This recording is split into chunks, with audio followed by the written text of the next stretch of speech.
Hey guys, welcome back. I can't believe it's been a week since we've had this time together, and I'm really excited again to share a little bit more with you this week to help you kind of evolve and grow. As I finished last week's message, I talked about you kind of, really trying to pay attention to how you were being and how you were thinking. What did you recognize about yourself in the last 7 days? What did you learn about yourself? Did you really start to realize that you're probably not making any choices at all in your life at all, that your life is choosing for you? And the reason your life is choosing for you is because you're allowing it. The challenge in the world we live in today, we allow so many things in our life and we don't realize that we actually have the power to control them. I understand that we live in this world of circumstances and situations, and the truth is, without being negative, we live in a pretty cynical world. It doesn't seem to matter where you work or where you are. People are always complaining and they're negative. That's just the reality of the world we live in today. So now let's just accept that for what we know to be true. It doesn't mean you need to be. It doesn't mean you need to take on your surroundings, because the challenge is if you take on your surroundings, you just become more of that. You see, I would rather live a life of fulfillment, happiness, and contentment versus whining, complaining, and constantly gossiping about other people. See, it's about becoming the best you. You see, as time goes on, you'll start to realize you have the power to do this. Your mind is the most powerful thing on the planet, and it's a sending and receiving station of energy and thought, but most of us are just constantly receiving, we're not sending. We're just taking on what's sent to us, we take it on as fact, and we become it.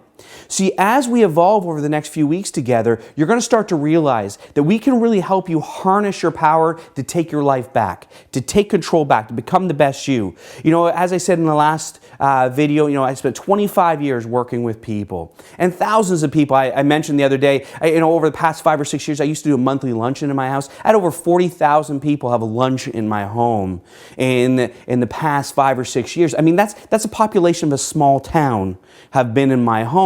And it was all to kind of go to meetings where I talk about overcoming obstacles and becoming the best you and looking at your finances and your careers. And you know what I learned? Most people aren't prepared to do it. What I need to talk to you to do is about preparation and perception. Are you prepared to do it? Or do you have a perception of yourself that's inadequate? Do you believe you're just not good enough? Is your perception so skewed now that you've already given up? Are you 25 years old, 35, 45, 55, and given up? Because the worst thing you can do is give up. There is no failing in trying. There's only failing in not trying. And you need to be clear about that. So you need to really take a good look at yourself over the next 7 days. What's your perception of things? See, this is the thing I want to work on this week, is perception. See, last week, I wanted you to kind of look at you and kind of see, now what's your perception though? You see, it's so funny, right? If you and I went to a movie together and we went and saw a movie and you'd be telling your friend about the movie and what you thought of it, and then I'm talking to your same friend about the movie, we could have a completely different perspective of what we thought was good or bad about the movie. I think we'll all agree with that. I think that's just the way it works. That's perception. The challenge is, as we let perception skew our view of everything, what you need to do is take the glasses off and take a look at it with total clarity and start to understand that what is really happening out there is less important than how you're feeling about it.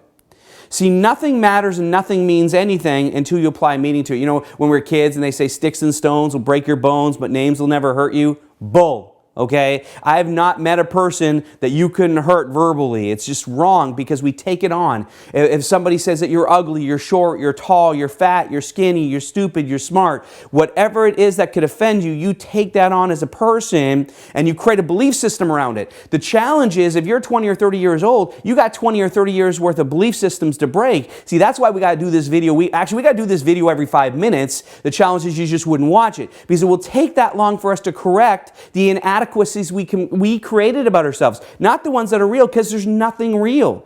Everything that you feel, everything you think, everything you are is a series of beliefs you created.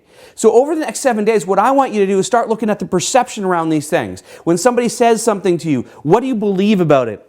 What are you making it mean? For years I've been saying people are meaning-making machines. Everything means nothing until you say it to a person and it becomes meaning. You ever got into a fight with your spouse or your partner because you sent a text message and there's nothing in the text message at all, but you wrote something very quick and your spouse goes, well, what's wrong with you? Why are you being so short with me? And the truth is you just wanted to ask them to pick up milk. And then all of a sudden you go home and you're in this huge fight over why you're being mean to me over text. Because there's no emotion in it, so you can apply whatever you want to it and you create a feeling around it. Take this 7 days and look at the perception of your life and realize that perception is the ultimate deception. It's the biggest fool's game human beings are playing today. We create this perception and we deceive ourselves to believe things to be something that they're absolutely not. Greatness is within you. Greatness is around you. Let's go be great.